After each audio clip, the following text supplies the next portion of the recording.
Allô, je vais vous montrer comment je fais mon bubble tea pratiquement en toute maison. Mais là, on s'entend que j'achète quand même des petits produits sur Internet, hein, parce que c'est ça. Aujourd'hui, je vais faire un bubble tea à la pêche. Je vais avoir besoin du thé sencha, environ une tasse.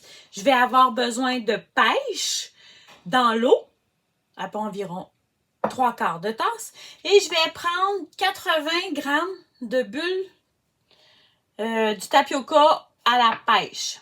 Fait que là, je vais commencer par verser. Je vais juste aller chercher mon... si je vais être certaine de ne pas faire de dégâts, ça ici, là. Je vais mettre mes pêches en quartier dans mon verre. Ensuite, je vais passer le bain mix dedans. Là, je fais mon jus de pêche moi-même maison. Ça, c'est prêt. Ensuite, je vais rajouter mon thé sencha refroidi dedans.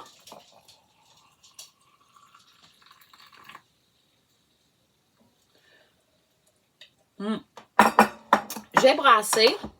Là, c'est environ une tasse. Peut-être qu'il aurait fallu que je mette peut-être plus, un petit peu moins. Mettez 3/4 de tasse de thé. De toute façon, c'est pas grave, on aura juste pu le mettre de côté.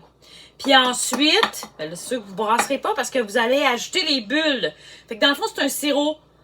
C'est des bulles fusion avec du sirop de pêche dedans, les bulles de tapioca.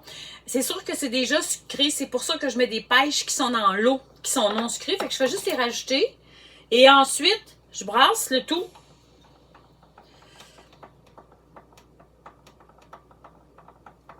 Comme cela. Et j'y goûte.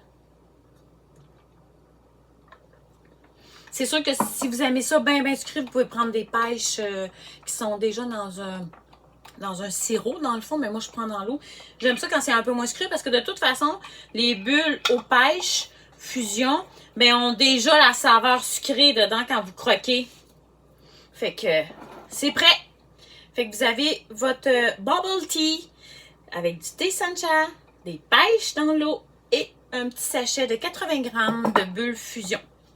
Bonne journée! Des bons breuvages. Puis c'est sûr que là, aujourd'hui, il fait quand même un petit peu plus frais, mais j'avais goût de le boire quand même. Ce que je vous propose aussi, j'ai eu un flash, c'est vous pouvez prendre vos pêches puis les faire congeler avant, tu sais, semi-gelé pour que ça fasse glacer dans votre boisson. Puis je vous dirais, ben juste diminuer les quantités quand vous voulez mettre des glaçons parce que le plat, ben tu sais, votre contenant, à moins de mettre un plus gros contenant, ben il sera pas assez gros si vous mettez les glaçons dedans. Fait que moi, c'est quand même une bonne quantité que je vous ai montré, mais il faut juste ajouter, tu sais, dans le fond, c'est à peu près tout le temps égal le thé avec les pêches, ben le jus que vous allez mettre dedans, plus rajouter un 80 grammes de bulles. Bye! Là, c'est vrai. Bonne journée!